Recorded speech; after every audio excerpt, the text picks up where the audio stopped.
Hello students. तो flashback series में हमारी नेक्स्ट यूनिट है यूनिट नंबर 5 और उसका पहला चैप्टर है फॉरेन एक्सचेंज रेट।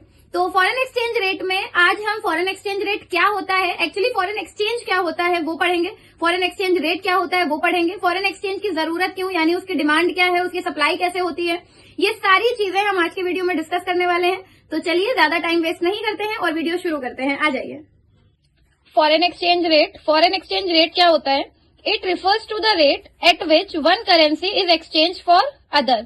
मतलब वो रेट जिसपे एक कंट्री की करेंसी दूसरी कंट्री की करेंसी से एक्सचेंज करी जाती है उसे ही हम फॉरेन एक्सचेंज रेट कहते हैं। जैसे फॉर एग्जाम्पल अगर हमें डॉलर लेना हो तो हमें 85 रुपीज देने पड़ते हैं। तो इसी तरीके से जब तो डॉलर को हमने अपने रुपीज को डॉलर से एक्सचेंज किया तो एक्सचेंज रेट क्या हो गया कि $1 85 और 84 रुपीज के इक्वल है। तो यही एक्सचेंज रेट होता है, इसे ही एक्सचेंज रेट कहते हैं जिसपे एक करेंसी दूसरी करेंसी से एक्सचेंज की जाती है। फॉरेन एक्सचेंज की डिमांड क्यों आती है किसी भी कंट्री में, या लोगों को फॉरेन एक्सचेंज की जरूरत क्यों पड़ती है? इसके कुछ रीजंस हैं जिसकी वजह से लोग फॉरेन एक्सचेंज की डिमांड करते हैं।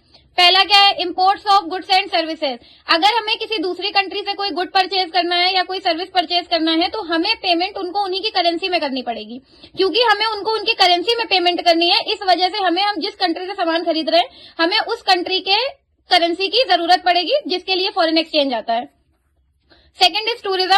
अगर हम कहीं पर किसी दूसरी कंट्री में घूमने गए तो नॉर्मल सी बात है, जब हम वहां घूमने जाएंगे तो वहां पे हम जो भी एक्सपेंसेस करेंगे वो उन्हीं की करेंसी में होंगी, हमें उनको पेमेंट उन्हीं की करेंसी में करनी पड़ेगी। तो डिमांड होती है फॉरेन एक्सचेंज की। Unilateral transfers to abroad. Unilateral transfers वो ट्रांसफर्स होते हैं जो हम किसी अदर कंट्री में भेज रहे हैं या किसी अदर कंट्री से हमें रिसीव हो रहे हैं, उन्हें हम यूनिलेटरल ट्रांसफर्स बोलते हैं। तो अगर हमें अब्रॉड में कोई पैसा ट्रांसफर करना है तो हम अपनी करेंसी में तो करेंगे नहीं, हम उनकी करेंसी में करेंगे। तो इसके लिए हमें फॉरेन एक्सचेंज की जरूरत होती है। Next is purchase of assets in foreign countries. अगर हम किसी दूसरी कंट्री में कोई लैंड खरीदनी चाहते हैं, कोई बिल्डिंग खरीदनी चाहते हैं या किसी भी तरीके का कोई एसेट परचेज करना चाहते हैं तो हमें उनको उनकी करेंसी में ही पेमेंट करना पड़ेगा, जिसके लिए फॉरेन एक्सचेंज की डिमांड होती है। Last is speculation.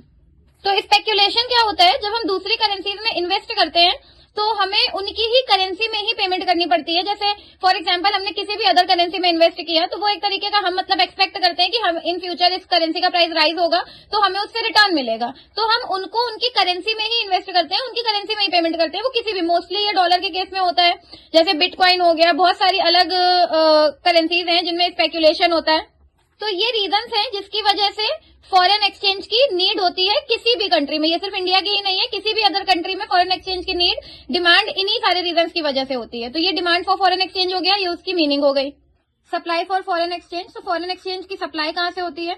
Export of goods and services. हमने यहाँ से सामान बेचा या कोई सर्विसेज हमने उनसे खरीदी तो वो भी हमें पेमेंट उनकी करेंसी में ही करते हैं। तो जो एक्सपोर्ट होता है तो वहां से सप्लाई होती है फॉरेन एक्सचेंज की, हमारे पास आता है। Foreign investment. हमारी कंट्री में बहुत सारी फॉरेन इन्वेस्टमेंट आती है, बहुत सारी कंट्रीज हैं जो हमारे यहाँ पे इंफ्रास्ट्रक्चर में, इंस्टीट्यूशंस में इन्वेस्ट करते हैं तो वो अपनी करेंसी में ही करते हैं, तो वहां से फॉरेन एक्सचेंज आता है। तो इस तरीके से फॉरेन एक्सचेंज आता है। Unilateral transfer from abroad. जो यूनिलेटरल ट्रांसफर्स आते हैं अब्रॉड से, तो अगर दूसरी कंट्री ने हमारी कंट्री में कुछ पैसा भेजा है या किसी भी तरीके का कोई ट्रांसफर किया है तो वो अपनी ही करेंसी में करेंगे, तो वहां से फॉरेन एक्सचेंज की सप्लाई आती है, हमारे यहाँ फॉरेन एक्सचेंज आता है। Next is speculation. स्पेक्यूलेशन हमारी कंट्री में भी, जैसे हम दूसरी कंट्री में उनकी करेंसीज पे पैसा लगाते हैं वैसे ही हमारी करेंसी पे भी पैसा लगाया जाता है। तो वो जो स्पेक्यूलेशन होता है वो भी उनकी ही करेंसी में होता है, जिससे हमारे यहाँ पे फॉरेन एक्सचेंज आता है, फॉरेन एक्सचेंज की सप्लाई होती है। तो ये कुछ रीजंस हैं जिसकी वजह से फॉरेन एक्सचेंज की सप्लाई होती है। एक्सपोर्ट्स की वजह से, फॉरेन इन्वेस्टमेंट्स की वजह से, यूनिलेटरल ट्रांसफर जो अब्रॉड से आते हैं और स्पेक्यूलेशन, ये कुछ रीजंस हैं जिनकी वजह से फॉरेन एक्सचेंज की हमारी कंट्री में सप्लाई आती है। Next is determination of exchange rate. क्या होता है? डिटर्मिनेशन ऑफ एक्सचेंज रेट का मतलब है एक्सचेंज रेट फिक्स होना। तो एक्सचेंज रेट डिटर्मिनेशन की मीनिंग है और उसको इक्विलिब्रियम एक्सचेंज रेट भी कहते हैं।